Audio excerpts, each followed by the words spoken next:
성립요건, 효력요건, 하자, 소멸입니다. 행정규칙은 이제 그 성립요건은 주체, 내용, 형식, 절차 이렇게 되어 있는데 주체, 내용은 됐고요. 형식 보세요. 문서, 구술에 의해서 된다 이 말이죠. 법규명령은 뭡니까? 반드시 문서에 의해서 해야 되는데 이건 행정규칙에 의해서도 문서가 아니어도 관계없다 그런 얘기입니다. 그렇죠. 그 다음에 이제 절차도 특별한 내용은 없습니다. 국무총리 훈령은 법제처 사전심사, 중앙행정기관은 이거 훈령은 법제처의 사후평가를 받는다 이렇게 돼 있죠. 그 다음 행정규칙도 뭡니까? 대부분 관부에 게재하고 있습니다. 효력 발생 요건이죠. 수명기간에 도달된 때부터 구속력을 발생한다. 수명기간 아까 우리가 얘기했는데 누구만 구속한다는 겁니까? 수명기관입니까? 발령기관입니까? 행정규칙은 수명기관만 구속한다 이 말이죠. 수명기관만 구속한다. 선배한테 대들면 안 된다고 그랬습니다. 부모님한테 대들면 안 되고. 그 다음 넘겨서 하자 효과입니다. 행정규칙에 하자가 있으면 그거는 그냥 무효가 된다 이 말이죠. 무효. 그 다음 소멸은 뭐가 없습니까?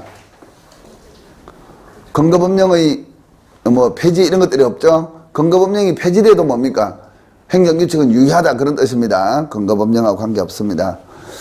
그 다음에 또 보세요. 행정규칙 효력입니다. 내부적 효력, 외부적 효력. 외부적 효력은 아까 뭐라고 그랬습니까? 원칙적인 경우는 외부적 효력이 없는데 예외적으로 이게 이제 그 준법규설 있죠. 준법규설이 뭐였습니까? 평등원칙을 매개하면 외부적 효력을 발생할 수 있다 이렇게 얘기했죠.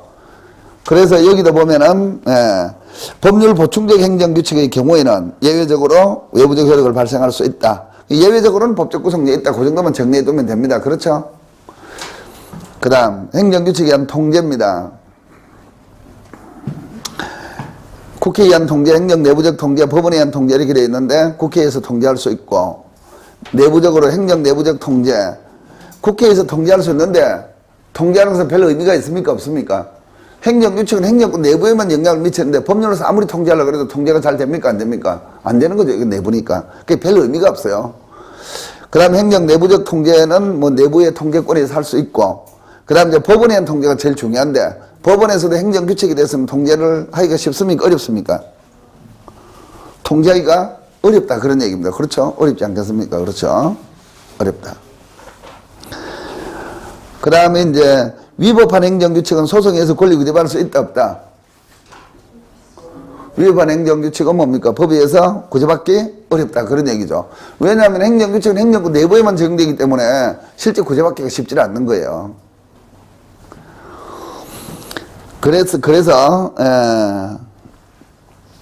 그 판례는 행정규칙 그 자체는 처분성 결여로 소송의 대상이 아니며 그 다음에 법규성의 결여로 그 행정규칙의 재판의 기준이 될 수 없다. 그게 일반적인 입장입니다. 그리고 실제 뭡니까? 행정규칙이 위법하다 하더라도 제일 마지막 줄 보세요. 행정규칙이 비록 위법하다고 하더라도 행정소송을 제기할 수 없다.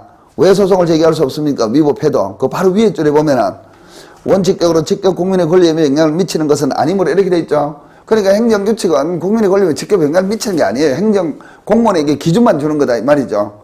그렇기 때문에 행정규칙이 위법하게 법에 위반돼도 소송을 제기할 필요도 없는 거예요. 우리에게 영향을 안 미치니까. 만약에 영향을 미치면 그때 처분을 다투면 되는 거예요. 무슨 말인지 알겠죠? 막 그런 정도.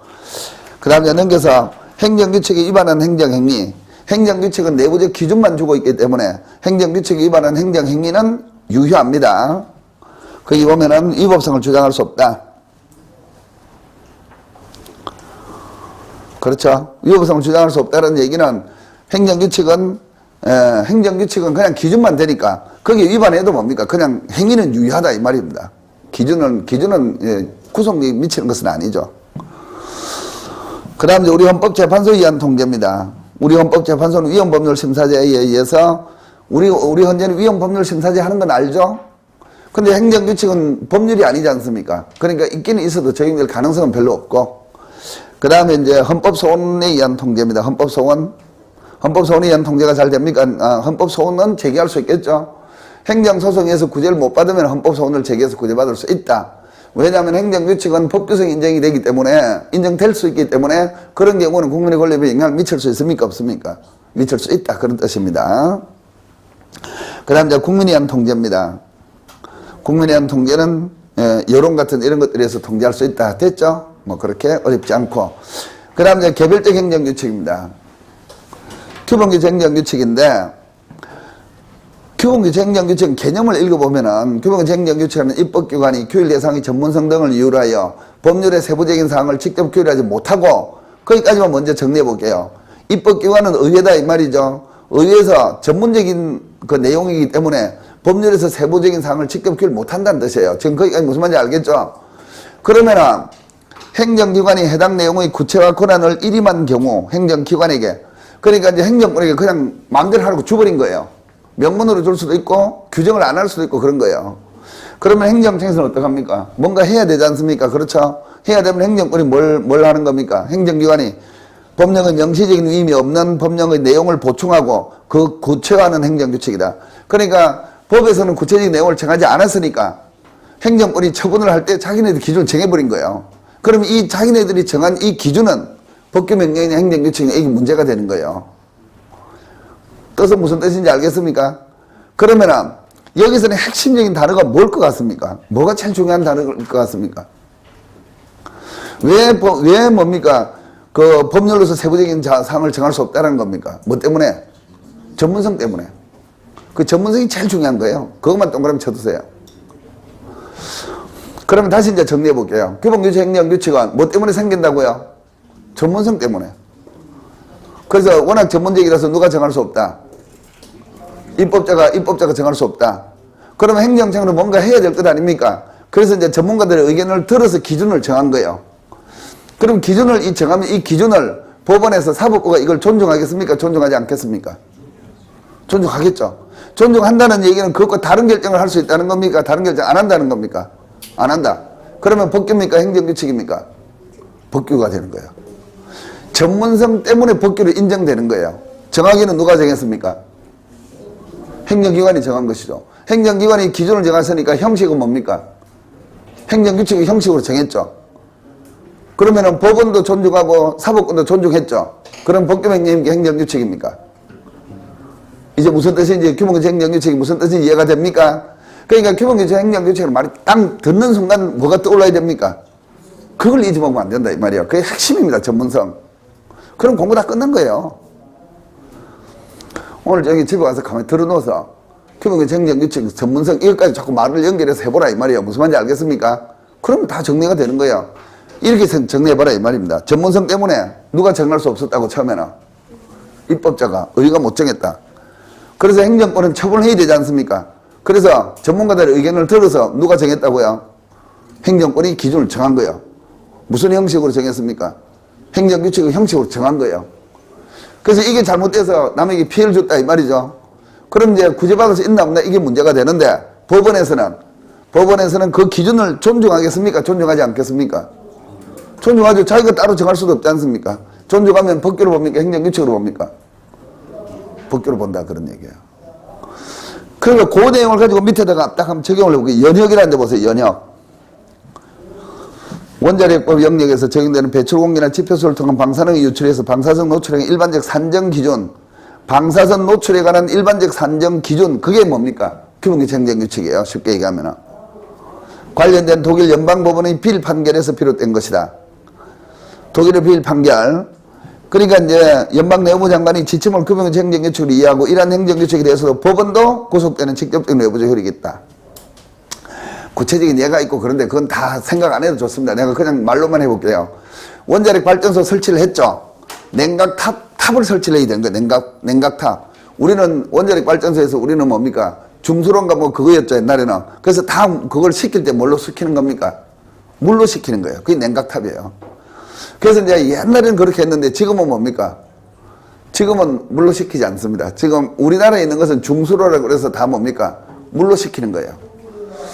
근데 이제 그 얘기는 우리가 할 필요 없고.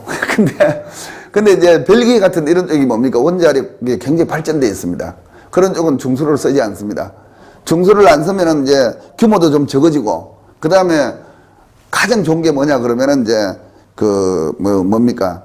그 만들고 난 뒤에 우리가 또다시 쓸 수 있는 그 나머지 이제 찌꺼기 있지 않습니까? 그죠? 그게 생기는 게 이제 우리나라는 한 90% 정도가 남고 10% 정도밖에 못 쓰는 거예요. 근데 이제 지금 요즘 나오는 현대화된 것은 뭡니까? 10% 정도 이거 뭡니까? 이제 그 원자리 봉 같은 이런 찌꺼기 남는 거예요. 쉽게 얘기하면은. 그럼 이제 우리는 그걸 버리는데 굉장히 용량이 필요할 것 아닙니까? 그죠? 그 지금은 이제, 선진국은 또 이제 그 방법을 내가 그때 다 읽었었는데 지금 기억이 잘 안 나서 그냥 쉽게 얘기하면 그런 뜻이에요. 그러니까 이제 우리는 지금 이 중수로 같은 이런 것들 전번에 우리가 어딥니까? 아랍에미레이트인가 어딘가 이 이명박 대통령이 가서 팔았지 않습니까? 그죠? 근데 이제 그때 우리가 굉장한 그것을 도장 찍고 했지 않습니까? 근데 나는 그때 이제 무슨 생각했나 그러면은 그 사람들이 왜 중수로 같은 이런 걸 우리 걸 수입하는 수입해서 자기는 하는지 모르겠다. 난 그 생각이 들었어요. 근데 물론 이제 약간 안전성은 있지만은 이게 폐기물이 많이 생긴다 이 말이에요. 그런 게 많이 생기고 그러는데 모르겠습니다. 근데 이제 돈 차이도 많이 나겠죠. 그래서 조건이 우리가 엄청 좋았나 보다 나는 그렇게 생각하는데 나중에 들린 얘기는 여러 가지 얘기를 더 많이 듣고 그랬었는데 좌우지간 뭡니까? 이 지금 중수로가 있다는 것은 냉각탑을 설치를 해야 되는 거예요. 그래서 이제 냉각탑이 이제 설치가 돼서 어느 정도 방사능이 유출되는지라는 것을 이제 결정을 해야만 그 냉각탑으로부터 그걸 해야 이제 이웃 주민들에게 어느 정도 피해가 생기는지 그것도 산정하고 그러면 어느 정도 거리를 띄워야 될 건지 이걸 결정을 하는 거예요. 근데 법률에서는 워낙 전문적인 내용이라서 이걸 정할 수 있습니까? 못 정합니까? 못 정한 거예요. 그래서 이제 의사가 정해준 겁니까? 그냥 내버려 둔 거죠. 그래서 이제 행정권이 전문가들의 의견을 들어서 산정 기준을 만든 거예요. 그 기준에 따라서 측정을 하니까 여기에 설치되면은 여기 있는 주민들에게는 피해가 없다 이런 결론에 도달한 거예요. 그래서 그래서 이제 거기다 냉각탑을 설치를 했는데 실제 뭡니까? 4 내지 7km 지점에 떨어져 있는 농작물이 피해가 생기는 거예요. 그게. 피해가 생기니까 농민들이 소송을 제기한 거예요. 그러면은 농민들이 이겼냐 졌냐 이게 문제가 되는 거예요. 여러분들이 생각해 보세요. 이걸 법원에서 법규명령을 받습니까? 행정규칙을 받습니까? 법규명령을 받다 지금 이 말이에요. 존중했다. 그러면 농민들이 이겼습니까? 졌습니까? 이게 법규명령이면은 행정권은 법대로 잘 한 겁니까? 법대로 잘 못한 겁니까? 이게 법규명령이면 법대로 한 거예요. 거기에 맞춰서 했으니까. 그러니까 농민들이 승소 판결 받았습니까? 패소 판결 받았습니까? 패소 판결 받은 거예요. 왜냐하면 그 당시에 과학기술적인 이런 전문적인 내용을 아무리 동원해서 측정을 했는데도 그때는 뭐라는 겁니까? 피해가 안 생긴다는 결론이 나왔다 그 말이에요. 그래서 뭡니까? 이건 법규명령이다. 그래서 행정처는 법대로 했기 때문에 문제가 없다 지금 이렇게 얘기한 거예요. 법원에서. 우리는 모르겠어요. 우리는 지금 이런 게 문제가 되면 우리나라 국민들은 믿을지 안 믿을지 모르겠는데 내가 볼 때 안 믿을 가능성이 높습니다. 우리는 국가가 워낙 많이 숨기니까. 네. 지금 독일 정부하고 우리나라 정부하고 똑같이 보면은 안 됩니다. 왜냐면 우리는 지금 뭡니까? 서울에 제2롯데월드 같은 거 있지 않습니까? 그 롯데월드 이걸 짓는데 비행장에 있는 활주로를 이렇게 옆으로 틀어서 고쳐주고 그걸 짓는다 이 말 아닙니까? 그죠? 그런데도 안전성에 아무런 문제가 없다는데 지금 온갖 문제가 지금 나타나고 있고 그렇다 이 말이죠. 그렇게 해주는 나라도 있는지 난 모르겠어요, 도대체. 비행장에 있는 활주로를 뜯어 고치고 건물을 짓도록 만들어준다? 난 도대체 이해가 되질 않아요. 예. 그리고 조금 이렇게 돌렸다는데 안전성에 문제가 있을지 없을지 그것도 지금 검증도 안 된 상황인데. 그리고 정부에서 수없이 괜찮다고 얘기했는데도 4대강은 어떻게 됩니까? 이끼 같은 이런 것이 둥둥 떠다니고 난리굿을 부리는데 정부에서 그런 거 누가 믿겠습니까? 그게 사실은 뭡니까? 우리 국민들도 선진화돼야 되겠지만은 정부도 좀 잘해야 됩니다. 그래야 좀 믿을 수가 있지. 그래서 이제 여기는 독일이 뭡니까? 주민들에게 패소 판결 내린 거예요. 이걸 법규명령으로 봐서. 무슨 말인지 일단 이해가 되죠? 그러면은 이제 밑에 보세요. 사법통제. 거기 보면은 이제 둘째 줄에 보세요. 사법부도 행정권이 전문적 판단을 존중했다. 그런 말도 잘 이해를 해야 돼요. 거기 줄쳐놓으세요. 존중했다. 사법부가 존중한다는 얘기는 법규명령으로 본다는 겁니까? 행정규칙으로 본다는 겁니까? 법규명령으로 본다. 3. 사법통제의 1번의 둘째 줄이죠. 행정권이 전문적 판단을 존중했다. 거기 줄쳐놓고 됐죠? 그 다음 우리나라에서 논의입니다. 제일 마지막에 보세요. 다수설안. 이게 우리나라에서 인정 여부입니다. 다수설안. 우리 판례는 법령 보충 규칙 이론에 입각하여 법규성을 인정한 것이지 독일의 규범규칙 행정규칙이 이론을 채택한 것으로 볼 수 없다. 부정설을 취하고 있다. 규범규칙 행정규칙이 우리나라에서 인정되는가 안 되는가라는 건 내 결론은 뭡니까? 제일 마지막에 부정설입니다. 그러면은 법령 보충적 행정규칙하고 규범규칙 행정규칙이 뭐가 다른가라는 걸 이해해야 되지 않습니까? 그렇죠? 규범규칙 행정규칙은 전문성 때문에 인정이 된 거고 법규성이. 법령 보충적 행정규칙은 상위법과 결합되기 때문에 그렇다 이 말이죠. 그래서 내용이 같습니까? 내용이 전혀 다릅니까? 내용이 전혀 다른 거다 이 말이죠. 그래서 행정규칙의 법규성을 인정하는 건 같지만은 내용이 전혀 다르기 때문에 우리나라에서는 인정할 수 없다. 그게 다수입니다. 아셨죠? 그럼 결론적으로 행정규칙의 법규성을 인정하는 판례는 있다. 우리나라. 맞죠? 규범규칙 행정규칙을 인정한 판례는 없다. 맞죠? 그렇게 정리하면 됩니다. 그래서 우리나라에서 인정되는 것은 다 뭐라는 겁니까? 법령 보충적 행정규칙이다. 아까 표에서 오른쪽 이 표 오른쪽에 위에 줄 칠 때 규범규칙 행정규칙에다가 줄 쳤다 이 말이죠. 생각이 납니까? 앞에 위에 표 위에. 그래서 우리나라에서 인정되고 있는 것은 다 뭐라는 겁니까? 법령 보충적 행정규칙만 인정이 된다 이 말이에요. 근데 우리나라는 규범규칙 행정규칙이 있습니까? 없습니까? 그래서 없다 그런 뜻입니다. 아셨죠? 네.